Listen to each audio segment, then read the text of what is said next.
امریکی قید سے رہا ہونے والے بعض قیدیوں نے انکشاف کیا ہے کہ عراق کی ابو غریب جیل اور گوانتا مابے کے عقوبت قدوں میں جب مضبوط اعصاب والا کوئی قیدی بدترین تشدد سے بھی قابو نہ آتا تو لب کشائی کے لیے ملزم کو دھمکی دی جاتی کہ اگر اس نے صحیح بات نہ بتائی تو قرآن پاک کے نسخے اس کے پیروں پر ڈال دیے جائیں گے یا اس کے سامنے قرآن کو سور کی چربی میں لپیٹ دیا جائے گا۔ قرآن کو فلش میں ڈالنے کی دھمکی دی گئی، جسے سن کر وہی قیدی جو واٹر بورڈنگ، ناخن کھینچنے، کرنٹ لگانے اور تشدد کی دوسری اذیت خندہ پیشانی کے ساتھ سہ رہا تھا، فوراً ہی اپنے تمام کردہ اور نہ کردہ گناہوں کا اعتراف کر لیتا ہے۔ کہتے ہیں کہ ڈاکٹر عافیہ صدیقی کو بھی ایسے ہی ذہنی تشدد کا نشانہ بنایا گیا۔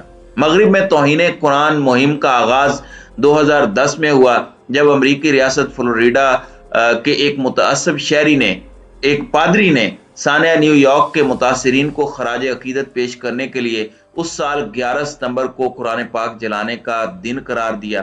فیس بک پر اس نے تمام اہل ایمان کو قرآن پاک کے نسخوں کے ساتھ اپنے چرچ آنے کی دعوت دی، جس کے پارکنگ لاٹ میں قرآن جلانے کی تقریب منعقد ہونی تھی۔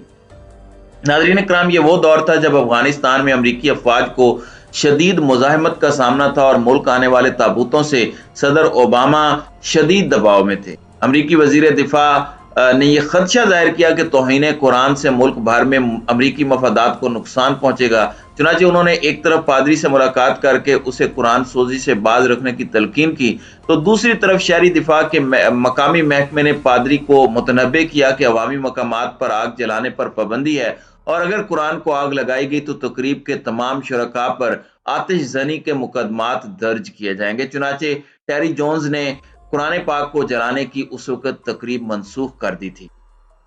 اس کے چند ماہ بعد توہین قرآن کے واقعات افغانستان میں امریکی فوجی اڈے بگرام پر پیش آئے جب 20 فروری 2012 کو جیل میں صفائی کا کام کرنے والے افغان مزدوروں نے کچرے کے ڈھیر پر قرآن کریم کے جلے ہوئے اوراق دیکھے۔ اس جسارت پر یہ مزدور مشتعل ہو گئے اور جیل کے اندر ہی نعرے بازی شروع کر دی۔ مزدوروں کے نعرے سن کر قرب و جوار سے ہزاروں نوجوان دوڑ پڑے اور تکبیر کے نعرے لگاتے افغانوں نے اڈے کی صدر دروازے پر پتھراؤ کیا۔ جلدی یہ خبر آگ کی طرح پھیل گئی اور پورا اڈا افغان نوجوانوں کے محاصرے میں آ گیا۔ مظاہرین کو منتشر کرنے کے لیے امریکی فوج نے ربڑ کی گولیاں استعمال کی اور ہوائی فائر کیے۔ مدد کے لیے ہیلی کاپٹر بھی طلب کیے گئے جن سے آگ کے شعلے مظاہرین کی جانب پھینکے گئے۔ اس پر افغان مزید مشتعل ہو گئے۔ نوجوانوں نے غلیلوں سے ہیلی کاپٹر گرانے کی کوشش کی تو 5 دن جاری رہنے والے فسادات میں 45 شہری جاں بحق اور سینکڑوں شدید زخمی ہوئے تھے۔ ناظرین کرام، ناروے ہو یا سویڈن، یہاں پر اسلام مخالف نفرت انگیز رویہ جو ہے وہ عام ہے۔ یہاں ایک تنظیم سٹاپ اسلامائزیشن ان ناروے قائم کی گئی ہے جن کے ارکان کی تعداد 13,000 سے زائد ہے۔ اس تنظیم کا دائرہ سارے یورپ تک پھیلایا گیا ہے۔ ناروے میں قرآن سوزی مہم کا آغاز ایک قدیم شہر کرسچین سینڈ سے ہوا جہاں رامسس کے ایک شاگرد نے شہر کے مصروف چوک میں قرآن کے ایک نسخے کو نظر آتش کیا تھا۔ اسی طرح سے اپریل 2019 میں ڈنمارک کے ایک شہر میں قرآن کے خلاف ایک مظاہرے کا اعلان ہوا لیکن صرف 100 افراد وہاں آئے جبکہ سورہ اخلاص پڑھتے کئی ہزار مسلمانوں نے اسے بھی ناکام بنایا تھا۔ ناظرین اکرام، توہین قرآن پاک کے حوالے سے مغرب ممالک کے اندر ایک پوری تاریخ ہے جن کے واقعات میں بیان کرنا شروع کروں تو ناممکن ہوگا۔ پاکستان کے سابق وزیر اعظم عمران خان نے اقوام متحدہ میں اپنے خطاب کے دوران بہت ہی مدلل انداز میں یہ بات سمجھانے کی کوشش کی تھی کہ مسیحی دنیا کے مقابلے میں مسلمانوں کی مذہبی اقدار مختلف ہیں۔ حضرت صلی اللہ علیہ وسلم مسلمانوں کو اپنی جان سے زیادہ عزیز ہیں جن کی ہلکی سی توہین بھی ناقابل برداشت ہے۔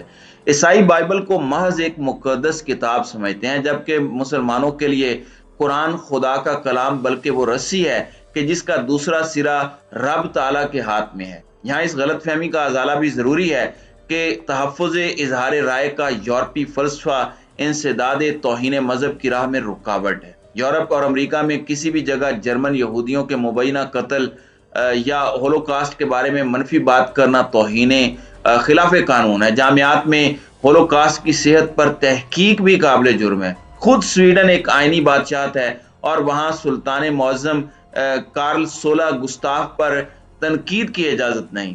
تو تو اس نوعیت کی سرخ لکیر کھینچ کر انبیاء کرام، الہامی کتب اور شخصیات کی حرمت اور توقیر کو یقینی کیوں نہیں بنایا جا سکتا؟